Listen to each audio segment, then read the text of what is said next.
भारत को छेड़ना चीन के लिए इतना भयानक होगा किसी ने सोचा भी नहीं होगा। खुद जिनपिंग को समझ में आ चुका है कि भारत से उन्हें नहीं उलझना चाहिए। अब ये बात इसलिए क्योंकि ब्रिक्स देशों की एनएसए की बैठक में चीन की हर घंटे धुलाई भारत कर रहा है। दरअसल दक्षिण अफ्रीका के जोहान्सबर्ग में ब्रिक्स देशों के प्रतिनिधियों की बैठक हो रही थी। इसी दौरान अजीत डोभाल ने चीन का नाम लिए बिना रूस के सामने ही उसे धो डाला।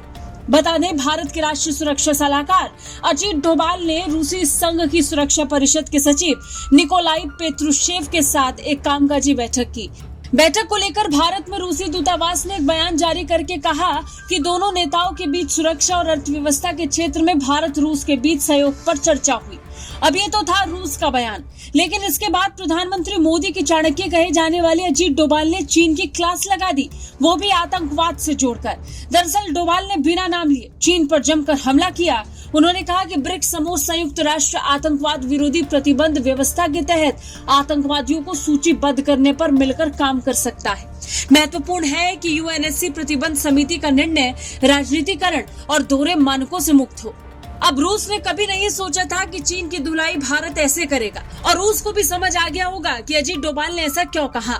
बता दें कि चाइना वही है जो एक तरफ अपने देश के मुसलमानों को कैद में रखता है और दूसरी ओर पाकिस्तान के पालतू आतंकियों को भारत से बचाता है। चीन ने कई बार संयुक्त राष्ट्र सुरक्षा परिषद में लश्कर-ए-तैयबा सहित बाकी पाकिस्तानी गुर्गों को अंतर्राष्ट्रीय आतंकवादी घोषित करने के वक्त अवरुद्ध पैदा किया था। एनएसए ने ब्रिक्स और ब्रिक्स के मित्र देशों के अपने समकक्षों के साथ कई द्विपक्षीय बैठकें भी की। ब्रिक्स ब्राजील, रूस, भारत, चीन और दक्षिण अफ्रीका का एक समूह है। इससे पहले अजीत डोभाल ने ब्रिक्स सम्मेलन से इतर चीन के पूर्व विदेश मंत्री से बातचीत की थी।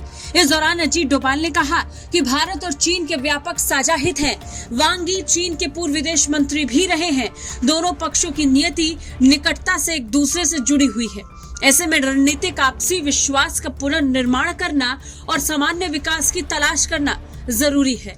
वास्तविक नियंत्रण रेखा पर एलएसी परिस्थिति का समाधान खोजने के लिए भारत चीन के साथ काम करने को इच्छुक है। खैर, अब जिस तरह से भारत ने सामने से चीन को बता दिया कि खेल पाकिस्तान जैसे कट्टरपंथी आतंकियों के देश के साथ खेला जा सकता है, भारत के साथ नहीं। अब आपका क्या कहना है? जिस तरह से रूस के सामने अजीत डोभाल ने चीन का बिना नाम लिए क्लास लगा दी, उसे लेकर कमेंट करके जरूर बताएं। ब्यूरो रिपोर्ट, भारत तक।